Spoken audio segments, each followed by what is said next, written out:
내가 큰 거예요. 내가 큰 거. 반갑습니다. 고맙습니다.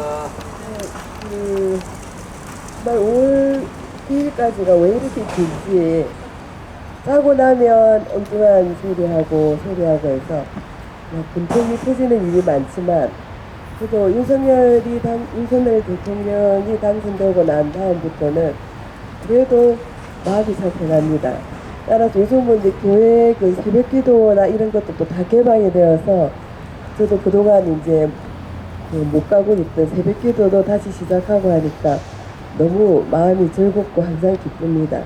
근데 요즘 이제 너무 힘든 일들이 많이 벌어지고 있는데, 그래도 희망이 있고, 또 그 예쁜 한동훈 법무부 장관만 생각하면 자꾸 입이 찢어질라 그래서 정말 이승만 대통령께서도 그렇게 똑똑하지 않으셨겠나, 윤석열이나 한동훈 씨처럼 이런 분이지 않았겠나 하는 생각이 들면서 그 법을 그렇게 세세히 잘 만드셔가지고 지금 저것들이 그걸 바꾸기 위해서 저렇게 노력하는 걸 보면 참 안쓰럽기도 합니다. 근데 지금 우리가 이제 또 정신을 차려야 할 것은 요즘 그동안은 우리가 사실은 좋은 마음으로 늘 살았지 않습니까? 박근혜 대통령 때까지만 해도 누군가가 회개하고 돌아오면 저는 그것을 100% 믿었습니다. 참 좋은 사람이 되었구나. 요즘은 좌파에서 우파로 전향했다 하더라도 믿지를 못하겠습니다. 한 번씩 가다가 또 엉뚱한 소리 하고 이러니까 지금은 그래서 좌파 우파로 구분하는 세대가 아니라 옳고 그름으로 구분해야 하는 우리 국민들이 다시 되어야 되지 않을까, 그런 생각을 해봅니다. 최근에 그 북한에서 그 4학년 교과서입니다. 그쪽에서는 국어 교과서라고 하는데요. 거기에 실린 내용을 보면 그게 하나의 증거물이 되어서 그 문재인을 정말 바로 죽여도 아무 문제가 없을 듯이 뭐라고 돼 있냐면, 우리가 이제 미국하고 동맹을 하고 파쇼 정권을 이루고 있는 노동자를 단합하고 이런 국가인데, 저 사람들 중에서도 남조선 중에서도 애국 인민 중에서 그 김일성 교시에 따라서 그 주체 사상의 기치를 더 높이면서 반정부 운동을 많이 하고 나라를 우리 북한처럼 바꾸려고 하는 노력이 계속 이루어지고 있다. 그 중에서도 가장 혁혁한 공헌은 그리고 성공한 사례는 5.18 광주 사태다, 이렇게 명시되어 있고 그거를 학습을 시키고 있는 겁니다. 그러면은 그런 5.18 그 폭동을 일으킨 것들이 이 주사파라든지 이런 것들이 김일성 교시를 받아서 행했다 하는 것이 정말 그 공론으로 저렇게 교육을 시킬 정도로 공공화되어 있다는 거죠. 근데 이런 글을 보고도 우리가 5.18은 정말 민주혁명이다, 우리 대한민국을 위해서 저질러진 일이다, 이렇게 볼 수가 전혀 없을 겁니다. 그래서 이러한 것도 앞으로 이제 바로 잡아 나가야 될 것이고, 딴 것도 아니고 그 북한 교과서만 하나 빌려보면 그거를 다 돌려서 읽게 하면 아이고 이 5.18이 뭔가 하는 거를 자명하게 저절로 알 수 있습니다. 문재인이가 우리 입을 다 막아서 5.18에 대해서 딴소리 하면 가만히 안 둔다 했지만, 그걸 보면은 누가 지시했고 누구 명령을 따랐는지가 다 나타나기 때문에 정말 그 큰 소득이 아닐 수 없는데, 그것이 어떻게 입수가 되었는지 지금 돌아다니고 있습니다. 그 교과서가. 그러니까 문재인이 이제 그거를 자기도 안 보겠습니까? 그러면서 이제 우리들이 항의를 해도 입을 막을 수 있지 않겠나, 굉장한 증거물이 된다, 이렇게 봐지고요. 그 다음에 이제 제가 정치에 관심 없던 제가 이제 정치에 관심을 가지게 된 게 조국이었습니다. 조국하고 조국이 사기 그 돈 거래하는 거에 직접 이제 경험을 하면서 저것들은 진짜 어쩔 수 없다.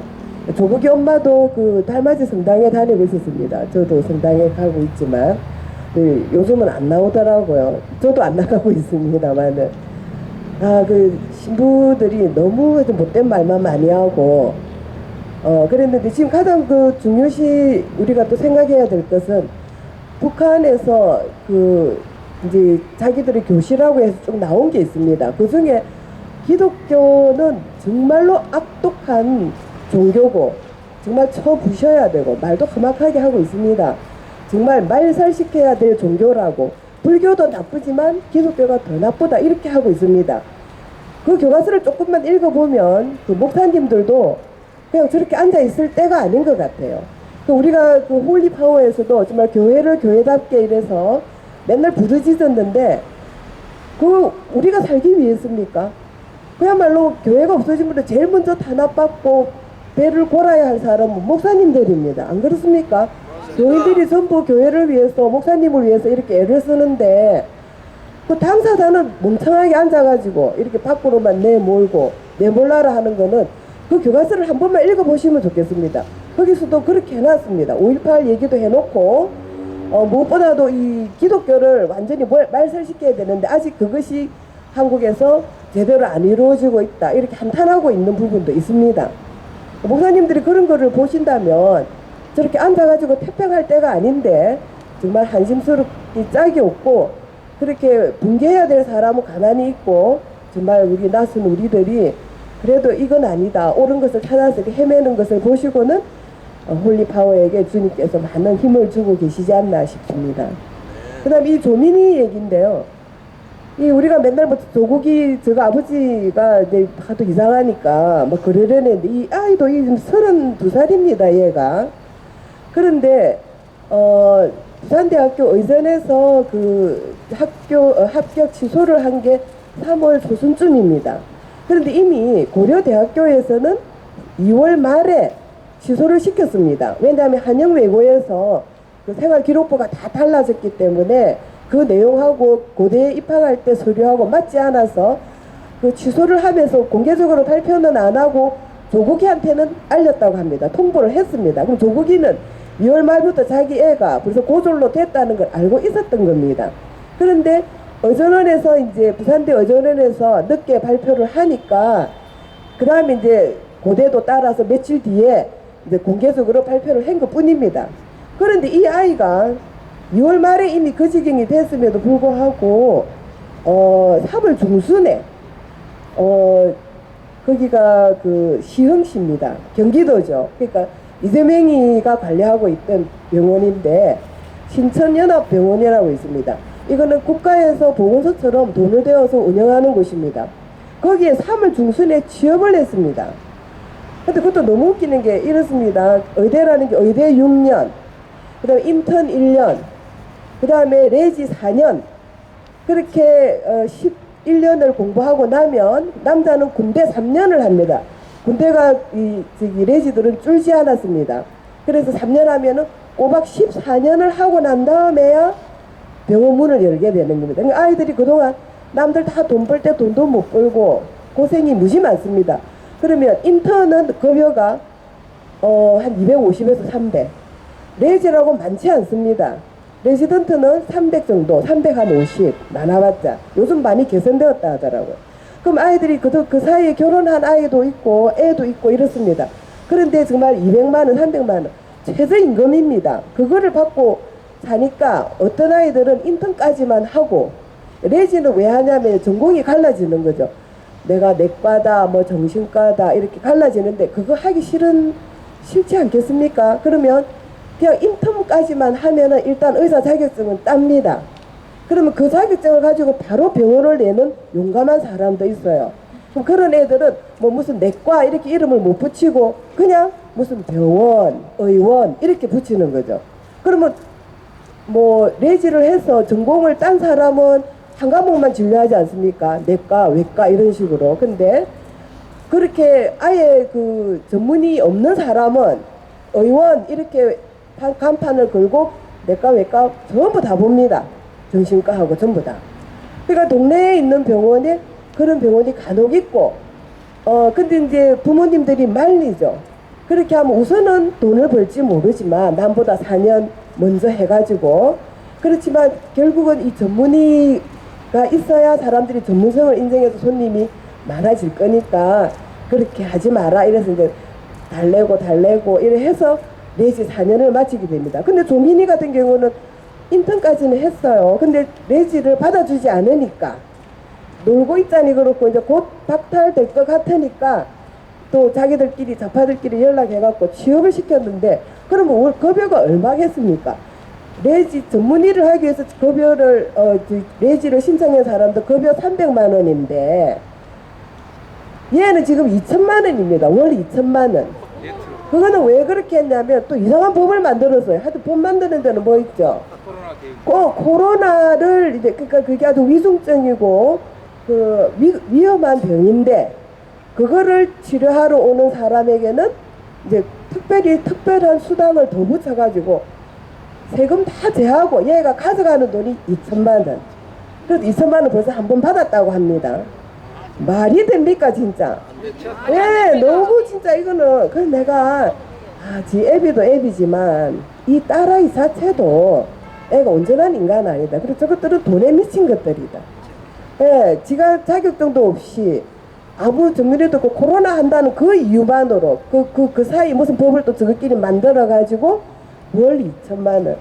그거를 또 이제 알아내갖고 취재를 당하고 지금 난리가 났는데 내가 보니까 이 좌파들은 끝까지 참 안 될 인간은 안 되겠다.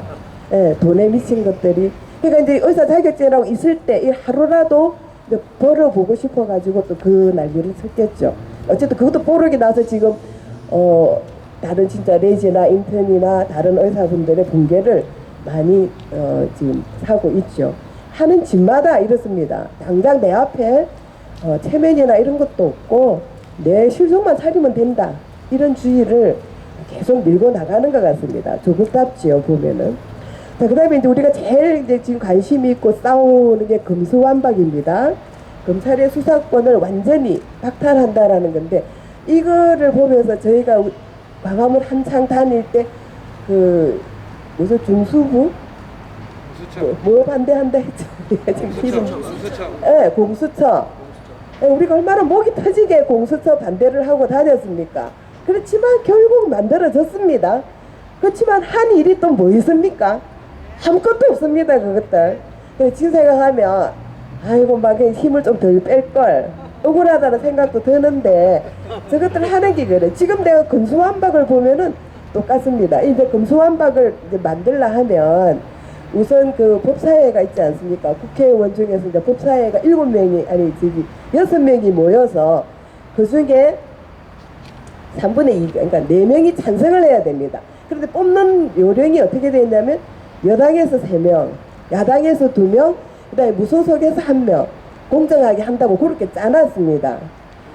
그랬는데 이 이제 양향자라는 여자를 무소속으로 냈는데 이것도 이제 원래는 더불어 그 당에 있다가 나온 여자입니다. 그러니까 딱 그 여자가 자기 편이니까 그 여자를 넣었어요. 그러면은 더불어당 3명, 양향자 이름도 발음도 어렵습니다. 양향자 1명, 그다음 우리 이제 국민의힘당 2명 이렇게 했는데 이 여자가 또 웃겨요.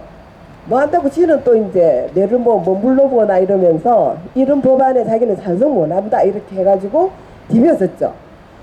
근데 난 이 여자도 너무 이상해. 내가 양향자라면 정말로 이거를 반대하고 싶으면 조용히 있다가 그날 가서 투표할 때 반대 던지면 되지 않습니까? 그러면 1대1 되니까 이게 통과가 안 되거든요. 뭐하러 이래 뇌깔이 나는 거죠, 먼저. 뭐 지가 잘났다고.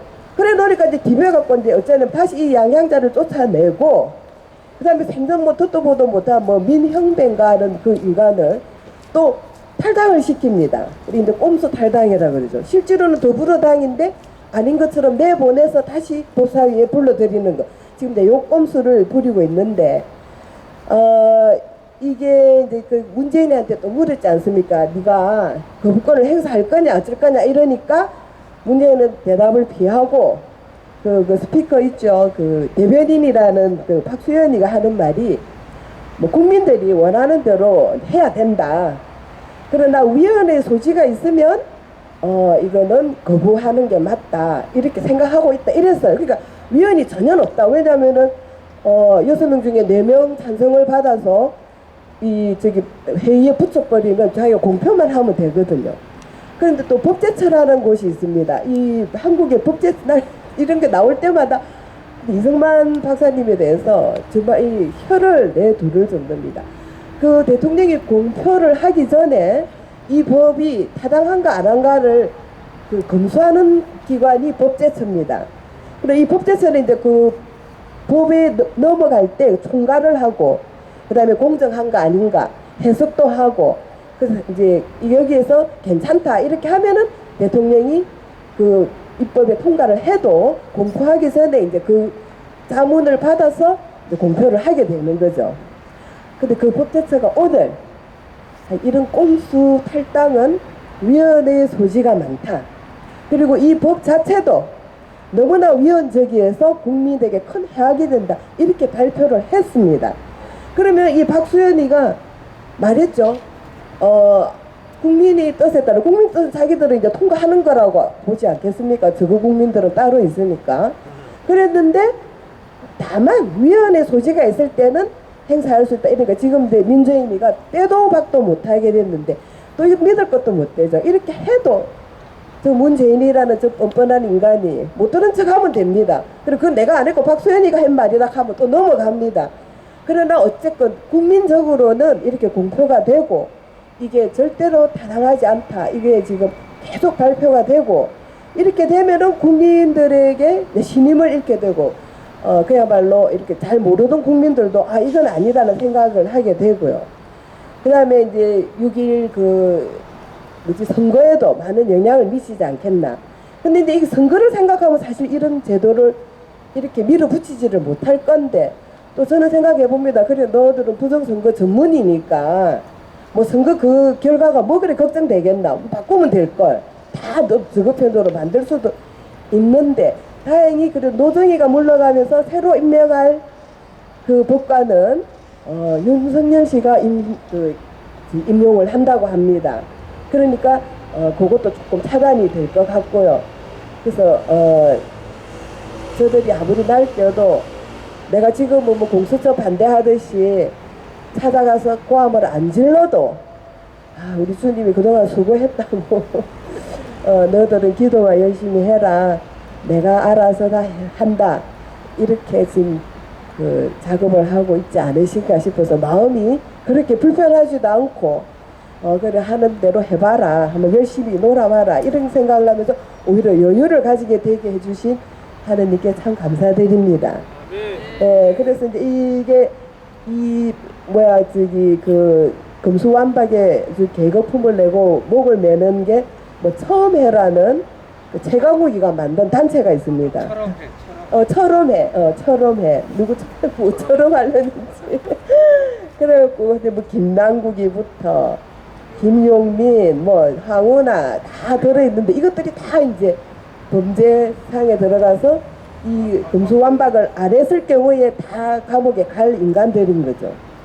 그 중에서 김용민이가 또 얼마 전에 이 법을 놓고 금수완박 법을 놓고 이제 그 검사장들이 모여서 의논하면서 이제 이거는 법이 아니다. 너무 웃긴다. 이런 법안은 처음 본다. 이래 하니까 김용민이라는 것이 또 말이라고 한다는 게 국회가 웃음나. 이제 만들어냈는데 그때 소리 한다고 이랬는데 또 희한하게 또 광주지검장이 있더라고요. 그분이 또 뭐라고 하겠습니까? 국민이 웃음나. 또 이렇게 답변을 했습니다. 그래서 아우 저 양반 어째저래 내 마음같이 답변을 해줬노. 김용민이가 나한테 물었으면 저는 그렇게 답하려고 그랬거든요. 국회가 웃음다 이래서 니는 국민은 웃음다 이렇게 하려 했는데 그분이 딱 그 대답을 또 해주시고 속이 참 후련합니다. 여러모로. 어쨌든 지금 우리가 이제 이 엉터리 법안을 만들고 정말 누더기 같은 법안을 만들고 있지만 그래도 이제 우리가 중심을 잡고 있는 윤석열 대통령 당선인이 있고 그 다음에 거기에서 정말 멋지게 판결을 검사를 해댈 한동훈 씨를 생각하면 모두들 기뻐하고 오로지 이제 주님께 기도하면서 우리가 이것들이 자멸해가는 모습을 민심이 나빠져 가면서 이것들이 자멸하고 자기 꼼수에 자기가 넘어가는 것을 바라볼 날도 멀지는 않겠구나.